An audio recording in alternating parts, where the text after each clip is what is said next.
Hello students, हम आपके लिए लेकर आए हैं पॉलिटेक्निक मैथ की क्लासेस। ठीक है, यानी कि जो स्टूडेंट्स इस बार पॉलिटेक्निक का एंट्रेंस एग्जाम देने वाले हैं उनके लिए हम लोग मैथ की क्लासेस लेकर आ रहे हैं। देखिए, अभी पॉलिटेक्निक का जो एंट्रेंस एग्जाम है, अभी कोई भी एकदम श्योरिटी नहीं है कि वो किस डेट को होने वाला है। फिलहाल डेट दी जा रही है वो है आपकी 5 और 6 जुलाई 2020। अगर सब कुछ ठीक रहा, लॉकडाउन आगे नहीं बढ़ा, तो आपका इस डेट्स में आपके जो पॉलिटेक्निक का एंट्रेंस एग्जाम है वो होगा। अगर ये लॉकडाउन आगे बढ़ता है तो ये डेट भी पोस्टपोन हो सकती है। ठीक है, आपको पता होना चाहिए कि आपका जो पेपर होता है कि वो 100 क्वेश्चन होते हैं उसमें। ठीक है, और 100 क्वेश्चन की आपका जो पेपर होता है 2 पार्ट में डिवाइड होता है। एक पार्ट में आपका मैथ होता है और दूसरे पार्ट में फिजिक्स और केमिस्ट्री होती है। मैथ के आपके 50 क्वेश्चन होते हैं, यानी कि जो मैथ होता है वो आपका आधा पेपर कवर करता है पूरा, इसलिए मैथ इंपॉर्टेंट है, बहुत ज्यादा इंपॉर्टेंट है। और जो फिजिक्स और केमिस्ट्री है उसके 50 क्वेश्चन होते हैं, उसमें 2 पार्ट होते हैं फिजिक्स और केमिस्ट्री का। अब इनके क्वेश्चन ये डिवाइड होते हैं, ये 25-25 करके भी हो सकते हैं, ये 30-25 करके 30 और 20 भी हो सकता है, या 20 और 30 भी हो सकता है, कुछ भी हो सकता है। ठीक है, इसमें कोई श्योरिटी नहीं कितने कितने क्वेश्चन होंगे, लेकिन श्योरिटी ये है कि आपके मैथ के 50 क्वेश्चन होंगे और 50 क्वेश्चन फिजिक्स और केमिस्ट्री के होंगे। ठीक है, तो इसी वजह से हम पहले जो लेकर आए क्लासेस वो आपकी मैथ की लेकर आए, क्योंकि मैथ में आपका पूरा आधा क्वेश्चन होता है, सॉरी आधा क्वेश्चन पेपर होता है। तो पहले हम मैथ कवर करेंगे, इसके बाद हम इसको देखेंगे। ठीक है, तो चलिए शुरू करते हैं। तो स्टूडेंट्स देखिए, हम आपको इस तरीके से क्वेश्चन बताएंगे कि एक टॉपिक के आपके 2 या 3 क्वेश्चन लगातार बता दें ताकि वो टॉपिक आपको क्लियर हो जाए। तो सबसे पहले हमने उठाया नंबर सिस्टम से। ठीक है ना, तो पहला क्वेश्चन आता है हमारा, यदि एक संख्या और उसके व्युत्क्रम का योग 2 सही 1/30 हो तो वह संख्या होगी। ऑप्शन दिया है आपका 2/3 या 3/2, 4/3 या 3/4, 6/5 या 5/6, 7/6 या 6/7। देखिए, इसको सॉल्व करने का तरीका क्या होता है। कहता है एक संख्या मान लेते हैं कि वो संख्या x है और उसका व्युत्क्रम, व्युत्क्रम का मतलब होता है कि भिन्न को उल्टा कर देना, अर्थात अंश बटे हर वाली भिन्न को हर बटा अंश करके लिख देना। तो देखिए, अगर इसको भिन्न के रूप में लिखें तो इसके बटे में 1 लगाया जा सकता है। इसका व्युत्क्रम करें तो क्या आ जाएगा, 1/x का योग, योग का मतलब होता है जोड़, जोड़ दिया जाए कितना है 2 सही 1/30, यानी कि योग कितने बराबर है 2 सही 1/30 के। इसको लासा लेकर x का लासा लीजिएगा तो क्या आ जाएगा, ये x² प्लस 1। इसको सॉल्व कर दीजिए, 30 दूनी 60 और 61/30। कैंची गुणा करा दीजिए, 30 का इधर गुणा कराएंगे तो 30x² प्लस 30 और x गुणा इधर हो जाएगा तो 61x। पक्षांतर कर लीजिए, 30x² minus 61x plus 30 is equal to 0। चर के घटते हुए घातों में लिखा जाता है, इसलिए हमने 61x को पहले लिखा है। अब ये क्या बन गया है, द्विघात समीकरण बन गया है। और द्विघात समीकरण सॉल्व करने का तरीका क्या होता है कि जो कांस्टेंट फैक्टर होता है उसका x² के फैक्टर से मल्टीप्लाई करा दीजिए, यानी 30 और 30 का गुणा कराएंगे तो क्या आ जाएगा 900। अब 900 के ऐसे फैक्टर यानी कि गुणनखंड कर दीजिए। ठीक है, तो 900 आ गया। अब 900 के ऐसे गुणनखंड करने हैं, ये चिन्ह आपको देखना होता है, यहाँ पे प्लस है मतलब जोड़ने पर कितना है 61। तो 900 के ऐसे जब आप गुणनखंड करोगे फैक्टर क्या आता है 36 और 25, ये इसके फैक्टर आते हैं। 36 और 25 का गुणा करोगे तो 900 आएगा और अगर आप जोड़ दोगे तो 61 आ जाएगा। ठीक है, 30x² माइनस की जगह माइनस। अब 61 के फैक्टर क्या है 36 और 25, तो इसको 36 प्लस 25, x की जगह x और 30 इज इक्वल टू 0। अब क्या करिए, 30x² ये माइनस अंदर जाएगा तो ये 36 और x का मल्टीप्लाई हो रहा है तो x, ये माइनस इस प्लस को माइनस कर देगा 25 और ये x plus 30 is equal to 0। अब देखिए, ये दो फैक्टर सॉल्व करते हैं, इन दोनों में से कॉमन क्या मिल रहा है 6 और x का। 6x कॉमन ले लीजिए तो यहाँ क्या बचेगा, 6 से डिवाइड करिए इसको तो 5 और यहाँ से x से x² डिवाइड करिएगा तो x, माइनस की जगह माइनस, x से 36 डिवाइड होगा तो x और x से x कट जाएगा। ऐसे यहाँ से माइनस लीजिए कॉमन क्या हो जाएगा, x दोनों नहीं है तो x कॉमन नहीं मिल सकता, 5 कॉमन मिल सकता है। 5 यहाँ से कॉमन मिलेगा, 5 डिवाइड करिएगा तो 5x बचेगा और 5 से 30 डिवाइड करेंगे तो 6 इज इक्वल टू 0। अब ये फैक्टर दोनों ही जगह से कॉमन है तो 5x माइनस 6 कॉमन ले लीजिए, यहां से बचेगा 6x और यहां से बच रहा है माइनस 5 इज इक्वल टू 0। एक बार इसको 0 कर दीजिए, 5x माइनस 6 इक्वल टू 0। जब इसको 0 करेंगे तो x इक्वल टू क्या आ जाएगा, 6 इस तरफ पक्षांतर होगा प्लस का और ये 5x गुणा में है तो बटे में चला जाएगा, 6/5। और जब इसको आप 0 करेंगे तो इसी तरह से ये आ जाएगा x इज इक्वल टू 5/6। तो देखिए x की वैल्यू 5/6 या 6/5 आ रही है, तो ऑप्शन नंबर सी आपका सही हो जाएगा।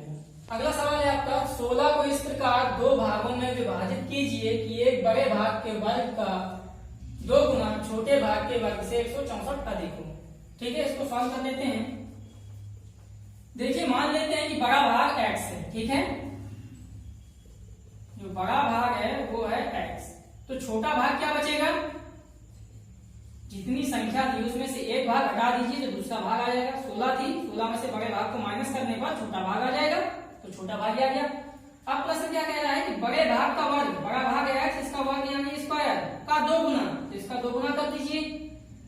छोटे भाग के वर्ग से, छोटे भाग के वर्ग से 164 अधिक है, ये 164 अधिक है, तो अगर हमें किसी चीज को बराबर में रखना है तो जो कम है उसको जोड़ना पड़ेगा, जितना ये अधिक है उतना इसमें जोड़ना पड़ेगा, तो बराबर हो गए। तो 2x square a minus b का होल स्क्वायर बोलेंगे तो 16 का square plus x square minus 2ab plus 164, तो ये 2x स्क्वायर ये आ जाएगा 256 plus x square minus 32x plus 164। पक्षांतर कर लीजिए तो 2x स्क्वायर ये x स्क्वायर माइनस करिए, ये माइनस का आ जाएगा और इसको पक्षांतर करेंगे तो प्लस का हो जाएगा 32x, इन दोनों को जोड़ देंगे तो ये हो जाएगा 420। देखिए x स्क्वायर में से 2x स्क्वायर में से x स्क्वायर घट जाएगा तो एक x स्क्वायर बचेगा, x स्क्वायर प्लस 32x, इसको पक्षांतर करेंगे तो ये माइनस का आ जाएगा 420 इज इक्वल टू 0। अब देखिए ये भी एक द्विघात समीकरण बन गया है, उसी तरीके से सॉल्व करना है। 420 का गुणा यहाँ 1 है, 1 का तो ये 420 आएगा। 420 के ऐसे फैक्टर कि घटाने पर 32 आ जाए, तो 42 और 10, 42 और 10 का गुणा करेंगे तो 420 आ जाएगा और 42 में 10 घटा देंगे तो 32 आ जाएगा। तो x स्क्वायर प्लस 42 घटाना है तो 42 माइनस 10 कर लीजिए इसको, x minus 420 is equal to 0। तो x स्क्वायर ये प्लस है तो प्लस करेगा 42 और x का गुणा हो जाएगा, प्लस और माइनस माइनस होता है 10, x का मल्टीप्लाई हो जाएगा 420 इज इक्वल टू 0। यहां से x कॉमन मिल रहा है तो x प्लस 42 हो जाएगा, ये यहां से 10 कॉमन मिल जाएगा, माइनस 10 कॉमन ले लीजिए तो ये बचेगा x और प्लस, क्योंकि माइनस को हमने कॉमन ले लिया, ये हो जाएगा 42 इक्वल टू 0। ठीक है, अब यहाँ पे x प्लस 42 कॉमन ले लेंगे तो यहाँ से x और यहाँ से माइनस 10 बच जाएगा इक्वल टू 0। जब x प्लस 42 को 0 करेंगे तो x बराबर आ जाएगा माइनस 42 और जब इस फैक्टर को आप 0 करेंगे तो x बराबर हो जाएगा 10। ठीक है, देखिए कोई संख्या माइनस में नहीं जाएगी, 16 प्लस की संख्या है उसका भाग है तो माइनस नहीं होगा, इसलिए ये अमान हो जाएगा। तो मान क्या बचा हमारा, x बराबर 10, यानी कि बड़ा भाग हमारा 10 होगा तो छोटा भाग क्या बचेगा, 16 में से 10 घटाएंगे तो 6। तो कौन सा ऑप्शन, 10 और 6, ऑप्शन नंबर ए सही होगा। अगला क्वेश्चन आता है कि 2 अंकों की एक संख्या जिनका योग 9 है, अंकों का स्थान बदल देने पर बनी नई संख्या पहली संख्या से 27 अधिक है तो संख्या है। ऑप्शन है 36, 63, 18 या फिर इनमें से कोई नहीं। देखिए कह रहा 2 अंकों की एक संख्या, तो पहले मान लेते हैं कि उसके अंक क्या हैं, x और y। ठीक है ना, जिनका योग कितना है x plus y is equal to है 9। इन अंकों का योग आता है 9। इसको समीकरण में माने तो अगर इन अंकों से पहली संख्या क्या बनेगी, अगर इसको एक को x को इकाई मान लें हम और y को दहाई, तो देखिएगा जब भी ये संख्या कैसे बनती है, इकाई का मतलब है, दहाई का मतलब 10, यानी कि जो भी संख्या दहाई के साथ आए, दहाई में जाएगी उसके साथ 10 का गुणा होगा और इकाई में 1 का गुणा होगा। जैसे कि हम मान लीजिए 23 संख्या बनती कैसे है, ये आता है 2, दहाई में है ना, तो 2 गुणे 10 फिर प्लस 3 गुणे 1, तब ये बनता है 23। ये 20 और प्लस में 3, तब ये जाकर के 23 बनती है। इस तरह की संख्या बना करती है। तो अगर हम यहाँ पे x को दहाई और y को इकाई मान लें तो क्या बनेगा, पहली संख्या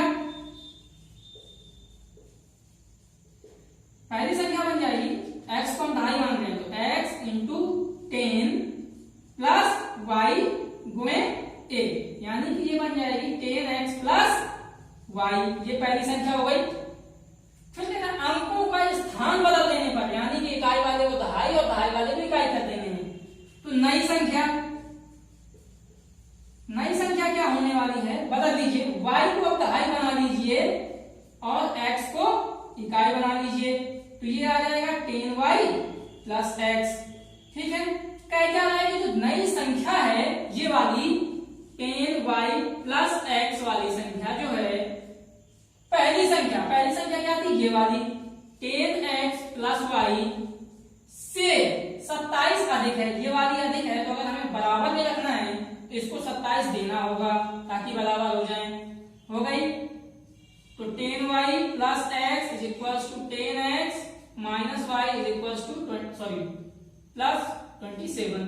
पक्षांतर कर लीजिए तो देखिए ये इधर आएगा, तो 10y, ये y प्लस का है तो माइनस में आ जाएगी, यहाँ पे प्लस x पहले से था, 10x इस तरफ आएगा तो माइनस का 10x हो जाएगा बराबर 27। देखिए 10y में से y घट जाएगा तो 9y बचेगा, और ऐसे ही 10x में से x घट जाएगा तो माइनस का 9x बचेगा, बराबर है 27। दोनों से 9 कॉमन मिल जाएगा तो y minus x is equal to 27। तो y minus x is equal to 9 से 27 कट जाएगा 3 बार। इसको आप मान लीजिए समीकरण दूसरा। अब देखिए भैया समीकरण 1 और 2 से सॉल्व कर लीजिए। x plus y is equal to 9 और y minus x is equal to 3। तो x से x कट गया तो क्या बचा, 2y इज इक्वल टू 12, तो y इज इक्वल टू 6।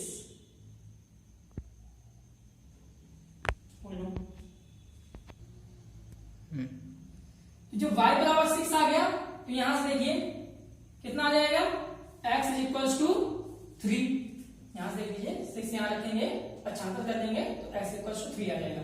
हमारे पास x और y की वैल्यू आ गई। तो पहली संख्या, वह संख्या पूछा था तो वह संख्या यानी पहली संख्या के बारे में पूछ रहा था, तो पहली संख्या आपकी क्या थी, 10x प्लस y, तो 10 गुणे 3 प्लस 6, तो ये 30 प्लस 6 बराबर 36। ऑप्शन नंबर आपका ए सही है। अगला सवाल है, यदि थीटा इस प्रकार का न्यून कोण है कि साइन थीटा बराबर कॉस थीटा, तो 2 tan square theta plus sine square theta minus 1 का मान है 1/2, 1/3, 3/2 या फिर 2/3। देखिए सॉल्व कैसे करना है इसको। पहली बात तो आपको न्यून कोण पता होना चाहिए। न्यून कोण क्या है, न्यून कोण वो कोण होते हैं जो 90 डिग्री से और 0 डिग्री के बीच में होते हैं, यानी कि 90 डिग्री से छोटा होगा। ठीक है, तो 90 डिग्री से जो छोटे कोण होते हैं उनमें से साइन थीटा और कॉस थीटा की वैल्यू कहां पर सेम होती है, आपको पता होगा कि थीटा इज इक्वल टू 45 पर इन दोनों की वैल्यू सेम होती है, 1/√2 और 1/√2 दोनों। ठीक है, तो साइन थीटा बराबर कॉस थीटा अगर है तो थीटा बराबर क्या आ जाएगा 45 क्योंकि इसलिए उसमें 2 tan square theta plus sine square theta -1 की वैल्यू निकालनी है। तो थीटा बराबर सिर्फ 45 रख देना है और आपको कुछ करना भी नहीं है इसमें, ठीक है। तो 2 tan 45 का मान 1 और उसका स्क्वायर लगा दे स्क्वायर प्लस साइन 45 का मान 1/√2 स्क्वायर लगा तो स्क्वायर लगा दीजिए -1। 1 का स्क्वायर 1 का गुणा 2 से करेंगे तो 2 प्लस 1 का स्क्वायर तो 1 लेकिन √2 का स्क्वायर 2 √2 आ जाएगा -1। 2 में आधा जोड़ेंगे तो क्या हो जाएगा 2.5 और 2.5 में 1 घटा देंगे तो बचेगा 1.5 और 1.5 को हम क्या लिखते हैं 3/2। ऑप्शन नंबर सी सही है। अगला सवाल आता है आपका। अब देखिए अब हमने आपकी त्रिकोणमिति उठा ली है, ठीक है ना। तो tan x बटा 1 minus cot x plus cot x बटे 1 माइनस tan x का मान बराबर है। आपको ऑप्शन दिए tan x plus cot x sin x into cos x 1 plus sec x into cosec x या फिर 1 minus sin x into cos x। देखिए ये सवाल थोड़ा सा लंबा है और थोड़ा सा ध्यान देने की जरूरत है, तो आप इसको पेशेंटली से हल करिए, मतलब धैर्य के साथ हल करिएगा, ठीक है ना। देखिए करते क्या है इसको tan x 1 minus cot x plus cot x 1 minus tan x। देखिए इसको साइन में तोड़ लीजिए, साइन और कॉस के पदों में। tan x को किस तरीके से तोड़ा जाता है sin x बटे cos x बटे में 1 माइनस cos x को सॉरी cot x को क्या कर लिख सकते हैं cos x बटा sin x प्लस है तो प्लस cot को तोड़ लीजिए cos x बटे sin x बटा 1 माइनस sin x बटे cos x। देखिए ऊपर तो sin x बटे cos x रहेगा, नीचे आप लासा ले लीजिए sin x का, क्या हो जाएगा sin x minus cos x, ठीक है, प्लस ऐसे ही ऊपर इसमें अभी कुछ नहीं होगा cos x बटे sin x ही रहेगा, लेकिन नीचे आप लासा लीजिए cos x का, तो जब हल करेंगे तो आ जाएगा cos x minus sin x। अब आपको पता होगा कि बाहर बाहर का गुणा करते हैं और अंदर अंदर गुणा होता है जब इस तरह की गेम सॉल्व करानी होती है। तो sin x का sin x के साथ मल्टीप्लाई हो जाएगा तो हो जाएगा sin स्क्वायर x और नीचे क्या बचेगा cos x का इसके साथ मल्टीप्लाई करिए तो cos x into sin x minus cos x plus इसी तरीके से cos x जाकर cos x के साथ मल्टीप्लाई हो जाएगा तो cos square x sin x यहाँ आके मल्टीप्लाई हो जाएगा तो sin x into cos x minus sin x, ठीक है। अब देखिए क्या करना है इसको sin स्क्वायर x बटे cos x sin x minus cos x, ठीक है। देखिए यहां से माइनस कॉमन ले लीजिए तो ये भी sin x minus cos x हो जाएगा जो कि यहां से मैच कर जाएगा, और जब ये माइनस कॉमन लोगे तो ये माइनस यहां आएगा, ये माइनस इसको इस प्लस को माइनस कर देगा तो यहां हो जाएगा माइनस, तो cos स्क्वायर x अब ये हो जाएगा sin x into sin x minus cos x, ठीक है। अब इन दोनों को जब आप लासा लेंगे तो देखिए ये फैक्टर कॉमन है तो ये कॉमन फैक्टर आ जाएगा लासा में sin x minus cos x और जो बाकी दोनों फैक्टर बचे इन दोनों का मल्टीप्लाई हो जाएगा तो cos x into sin x, ये आपका टोटल लासा होगा एलसीएम। देखिए जब इसका भाग कराएंगे तो cos से cos और इस फैक्टर से ये वाला फैक्टर कट जाएगा, सिर्फ sin बचेगा, sin का ऊपर मल्टीप्लाई हो जाएगा तो हो जाएगा sin क्यूब x। इसी तरीके से यहाँ से sin और sin माइनस cos x से sin minus cos x cut जाएगा, cos x बचेगा, cos x का मल्टीप्लाई होगा तो हो जाएगा cos क्यूब x, ठीक है। अब ए क्यूब माइनस बी क्यूब वाले सूत्र से इसको खोल दीजिए। क्या होता है ए माइनस बी, यानी कि sine x minus cos x. और क्या होता है ए स्क्वायर यानी कि sine square x plus b square तो cos square x plus a b यानी कि sine x into cos x. और नीचे आपका क्या है cos x into sine x minus cos x. देखिए मल्टीप्लाई में है तो sine x minus cos x से sine x minus cos x cut गया, ऊपर ये वैल्यू हो गई 1, तो ऊपर क्या बचा 1 plus sign x into cos x, बटे में बचा है sign x into cos x. दोनों का अलग अलग बटा कर दीजिए, यानी कि एक के बटे में हो गया sign x into cos x plus sign x into cos x, बटे में भी यही चीज है sign x into cos x. Sign x into cos x से कट गया तो ये 1 हो गया, और साइन एक्स ऊपर जाएगा तो ये हो जाएगा कॉसेक एक्स, कॉस एक्स ऊपर जाएगा तो हो जाएगा सेक एक्स। ये cosec x into sec x और प्लस में बचा 1 plus sec x into cosec x. कहां है ये देखिए, इससे मिलता है option 1 plus sec x into cosec x, ये cosec x into sec x, तो ऑप्शन नंबर सी आपका सही हो जाएगा। अगला सवाल आता है यदि साइन ए प्लस बी बराबर sine a cos b plus cos a sine B हो तो साइन 75 अंश का मान है। अंडर रूट 3 प्लस 1 बटा 2 अंडर रूट 2, बी ऑप्शन है अंडर रूट 3 माइनस 1 बटा 2 under root 2, under root 3 plus 1 बटा under root 2, under root 3 minus 1 बटा अंडर रूट 2।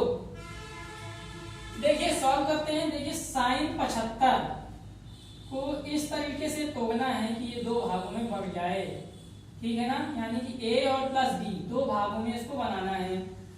तो देखिए साइन 75 को किसी भी उसमें नहीं तोड़ लेना, 60 प्लस 15 कर दो या 70 प्लस 5 कर दो, ठीक है ना। इनके मान हमें पता नहीं है, हमें कौन कौन से मान पता होते हैं 0, 30, 45, 60 और 90 जो जनरली लोगों को पता होते हैं। इन्हीं में से देखना 75 किससे बनेगा, 30 और 45 से मिलकर के, तो यही को हमें उठा लेने। 75 बराबर हो जाएगा 30 प्लस 45। अब इसका सूत्र उसने ऑलरेडी पहले ही लिख दिया है, खोलिए साइन ए यानी कि ए की जगह है 30, कॉस बी, बी की जगह 45 प्लस कॉस ए यानी कि cos 30 plus sine b sine 45। मान रखिए साइन 30 का मान होता है 1/2 गुणे कॉस 45 का मान 1/√2 प्लस कॉस 30 का मान √3/2 प्लस यहाँ पे मल्टीप्लाई में है गुणे साइन 45 का मान 1/√2, 1 का गुणा 1 से नीचे आ जाएगा 2/√2 प्लस √3/2√2। देखिए हर समान है तो ऊपर के अंश जो कहते हैं जुड़ जाएंगे, तो 1 प्लस √3/2√2 या √3 + 1 भी इसको लिख सकते हैं। √3 + 1 दोनों प्लस के हैं तो आगे पीछे कर सकते हैं। ये ऑप्शन कौन सा है आपका, ऑप्शन नंबर है पहला ऑप्शन आपका सही हो जाएगा। देखिए अब हमने वो सवाल उठाए हैं जो आपके इस तरीके से चित्र से पूछे जाते हैं, ठीक है ना। वो कैसे सॉल्व करते हैं, चित्र में यदि कोण ADC बराबर 140 अंश हो तो कोण ABC का मान होगा 25 अंश, 40 अंश, 50 अंश या फिर 30 अंश। देखिए कह रहा है चित्र में कोण ADC आपको पता है कि जो यहाँ पे बीच में लिखा होता है उस कोण की बात की जाती है, यानी कि ये जो कोण D है वो 140 अंश बता रहा है, ठीक। तो कोण ABC पूछा है, ये वाला कोण पूछ रहा है। देखिए आपको पता होना चाहिए कि ABCD ये क्या है, ABCD एक चक्रीय चतुर्भुज है। क्यों, क्योंकि चक्रीय चतुर्भुज क्या होता है, चक्रीय चतुर्भुज वो होता है जिसके सारे जो कॉर्नर हैं वो किसी वृत्त की परिधि पर तो देखिए हैं, तो ABCD एक चक्रीय चतुर्भुज है। आपको पता होना चाहिए कि चक्रीय चतुर्भुज के आमने सामने के कोणों का योग 180 अंश होता है।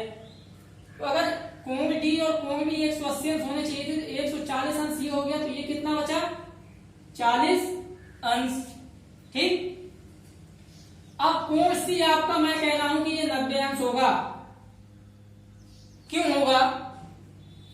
कोण सी अर्धवृत्त पर बना कोण है। देख लीजिए, ये आपका केंद्र है O, तो ए बी आपका व्यास हो गया, और ए बी व्यास पर व्यास कोई भी व्यास अगर परिधि पर कोण आंतरित करता है तो वह अर्धवृत्त पर बना कोण कहलाता है, और वो 90 अंश होता है। तो कोण सी 90 अंश हो गया। अब त्रिभुज ए बी सी में आप देख लीजिए, त्रिभुज के तीनों अंतःकोणों का योग 180 अंश होता है। देखिए 40 और 90 जोड़िए, कितना हो गया? 130, और 180 लाने के लिए इसमें और कितना जोड़ना पड़ेगा? 50। ये कोण कितना हो जाएगा? 50। बिना कोई कुछ लिखे, सिर्फ आप चित्र में ही सॉल्व कर सकते हैं। ऑप्शन नंबर सी सही है। देखिए अगला सवाल आता है, O वृत्त का केंद्र है। चित्र में स्पर्श रेखाएं एपी तथा बीपी एक दूसरे को बिंदु P पर काटती हैं। बिंदु P पर काटती हैं, तो x का मान देखिए, जैसा कि चित्र में देख रहे हैं कि एक ये वृत्त है, इसका केंद्र जो है वो O है, इसकी स्पर्श रेखाएं AP और BP हैं जो एक दूसरे को P पर काटती हैं, तो x का मान यानी कि इस कोण का मान पूछ रहा है। ये कोण आपका 30 दिया है। देखिए ये कोण आपका 90 डिग्री हो जाएगा। कैसे? आपको पता है या नहीं पता है तो आप इसको कहीं लिख लीजिएगा या याद रखिएगा कि स्पर्श बिंदु पर, ये स्पर्श बिंदु है ए, स्पर्श रेखा और वृत्त की त्रिज्या के बीच 90 डिग्री का कोण होता है, या स्पर्श बिंदु पर वृत्त की त्रिज्या स्पर्श रेखा पर लंब होती है। इस वजह से ये 90 अंश हो गया। अब देखिए फिर वही ए पी और ओ, ये एक त्रिभुज है, त्रिभुज के अंतःकोणों का योग 180 अंश, तो 90 और 30 हो गया 120, तो 180 लाने के लिए और क्या बचा? ये हो जाएगा 60। 120 में 60 जोड़ेंगे तभी तो 180 होगा, तो कितना आ जाएगा? उस x का मान 60। अगला सवाल है, एक वृत्त पर 4 बिंदु ए बी सी डी इस प्रकार हैं कि वे एक वर्ग ए बी सी डी बनाते हैं।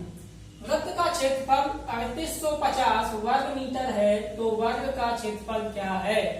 आपके ऑप्शन दिए हैं 2540 वर्ग मीटर, 2450 वर्ग मीटर, 4250 वर्ग मीटर, या इनमें से कोई नहीं। देखिए ये चित्र इस तरीके से बनेगा। ये एक वृत्त है, इस पे 4 बिंदु ए बी सी डी इस प्रकार है कि उसके अंदर एक वर्ग यानी कि स्क्वायर बना रहे हैं। देखिए कह रहा वृत्त का क्षेत्रफल दिया है, ठीक है ना। सॉल्यूशन, वृत्त का क्षेत्रफल कितना है? 3850, और सूत्र क्या होता है? पाई आर स्क्वायर। ठीक, तो यहां से आर स्क्वायर बराबर 3850, नीचे जाएगा पाई बटे में, तो ये हो जाएगा 3850। पाई का मान खोल दीजिए 22 बटा 7, 7 चला जाएगा ऊपर, ये हो जाएगा 3850 गुणे 7 बटे 22। आर स्क्वायर बराबर 22 से इसको भाग कर दीजिए, तो 22 एकम 22, 16 बचेगा, अंक उतारेंगे 5 का तो 165, तो 22 सत्ते 154, 11 बचा, अंक उतारेंगे 0 का, 22 पंचे 110, और गुणा में है 7। गुणा करा दीजिएगा तो क्या आएगा? 7 पना 35 की 5, हासिल 3, 7 सत्ते 49, 30 52 की 2, हासिल 5, 7 एकम 7 5 12, 1225। तो आर बराबर कितना हो जाएगा? 1225 किसका वर्ग होता है? 35 का। तो हमारा जो आर आ गया वो 35। अब देखिए इस चित्र में आइए, ए से सी को मिला दीजिए। ए से सी, ये वृत्त का क्या होगा? व्यास होगा, ठीक है ना। तो जो AC होगा वो होगा व्यास यानी कि D, और D बराबर जो होता है वो होता है 2R। कितना हो जाएगा? 2 इंटू 35 दैट इज 70, यानी कि आपका जो AC आ गया वो आ गया 70। ये ABC एक क्या बना रहे हैं? समकोण त्रिभुज, इसमें पाइथागोरस प्रमेय लगाई जा सकती है। अगर हम स्क्वायर की साइड को, वर्ग की जो साइड वर्ग की जो साइड है, भुजा है, उसको x मान लें हम, पाइथागोरस प्रमेय लगा दीजिए। वो क्या होती है, काय का स्क्वायर यानी AC का स्क्वायर बराबर AB का square plus BC square. AC कितना है 70 का स्क्वायर, AB हमारा x और BC भी हमारा x, ये 2x स्क्वायर हो जाएगा, यानी कि 2x square is equal to 70 का स्क्वायर। अब ये x स्क्वायर बराबर क्या हो गया, 70 का स्क्वायर बटा 2। तो देखिए ये x स्क्वायर यानी कि भुजा का स्क्वायर और वर्ग का क्षेत्रफल भी भुजा का स्क्वायर ही होता है, यानी कि ये वर्ग का भुजा स्क्वायर का जो क्षेत्रफल ही आ गई है, ठीक है ना, स्क्वायर का ये एरिया आ गया। कितना हो जाएगा, ये 70 का स्क्वायर करेंगे तो आ जाएगा 4900 बटा 2, 2 से काट दीजिए इसको तो ये आ जाएगा 2450 वर्ग मीटर, यानी कि यह मीटर स्क्वायर। कौन सा ऑप्शन है आपका 2450? ऑप्शन बी सही है। अगला क्वेश्चन आता है आपका, दी गई आकृति में O केंद्र है तो x किसके बराबर है। ये आपकी आकृति दी है, इसमें x का मान पूछ रहा है। आपके ऑप्शन दिए हैं कि ये 45 अंश, 55 अंश, 65 अंश या फिर 60 अंश, ठीक है। देखिए इस चित्र को सॉल्व करने के लिए क्या करना होगा, पहले P से O को मिला दीजिए, डैश डैश करके ये हमने मिला लिया, ठीक है। तो OP बराबर OQ होगा, ठीक है ना, OP बराबर OQ, क्यों? क्योंकि त्रिज्याएं हैं वृत्त की, एक ही वृत्त की त्रिज्याएं आपस में बराबर होती हैं। और देखिए अगर दो बराबर रेखाएं एक दूसरे को अगर कहीं बिंदु पर काटती हैं और वो किसी तीसरी रेखा पर कोण आंतरित करती हैं तो वो कोण बराबर होते हैं, यानी कि कोण इस तरीके से देखें, कोण OPQ यानी कि ये कोण बराबर होगा कोण OQP के, यानी कि इस कोण के, यानी कि ये भी 35 अंश हो जाएगा, क्योंकि ये 35 है तो ये भी 35 हो गया, ठीक। अब देखिए PQO, ये एक त्रिभुज है ना, त्रिभुज POQ में देखिए इन तीनों कोणों का योग 180 अंश होना चाहिए, यानी कि कोण OPQ प्लस कोण OQP और प्लस कोण POQ, केंद्र पर बना कोण, ये वाला कोण POQ बराबर 180 अंश। तो देखिए ये दोनों 35-35 अंश के हो चुके हैं, तो कोण POQ कितना आ जाएगा, अक्षांतर कर दीजिए, तो POQ बराबर 180 माइनस 70, तो ये हो जाएगा हमारा 110 अंश, ठीक। यानी कि ये जो कोण आ गया हमारा 110 अंश का आ गया। अब देखिए आपको पता होना चाहिए कि जो केंद्र पर बना कोण होता है परिधि पर बने कोण का 2 गुना होता है, यानी कि कोण TRQ, ये परिधि पर बना कोण है, TRQ बराबर होगा कोण POQ के आधे के बराबर, यानी कि ये अगर 2 गुना होता है तो ये इसका आधा होता है। या तो ये कह सकते हैं कि परिधि पर बना कोण केंद्र पर बने कोण का आधा होता है, या केंद्र पर बना कोण परिधि पर बने कोण का 2 गुना होता है, ठीक है ना। तो परिधि पर बना कोण केंद्र के कोण का आधा होता है, तो केंद्र पर बने कोण का आधा कर दिया। केंद्र पर बना कोण 110 अंश है, उसका आधा, 2 से भाग जब करेंगे 110 को तो क्या आ जाएगा 55, यानी कि PQI आपका x था, तो x बराबर 55 अंश। ऑप्शन नंबर बी सही है। तो स्टूडेंट ये थी हमारी आज की क्लास, पहली क्लास है, थोड़ा सा क्वेश्चंस कम है और आप लोगों को समझाने की वजह से थोड़ा सा टाइम ज्यादा लग रहा है। जब आप ज्यादा समझने लग जाएंगे ना तो आपको इतना टाइम नहीं लगेगा सॉल्व करने पर। हम नोट्स बनवा रहे हैं इस वजह थोड़ा टाइम लग रहा है, तो परेशान मत होइएगा, ठीक है। और क्लास कैसी लगी ये जरूर बताइएगा, और अगर आप क्लास अच्छी लगी हो लाइक करिएगा, शेयर करिएगा, कमेंट्स करिएगा, हमारे चैनल को सब्सक्राइब करिएगा और अपने दोस्तों में भी ऐसा करने के लिए कहिएगा। धन्यवाद।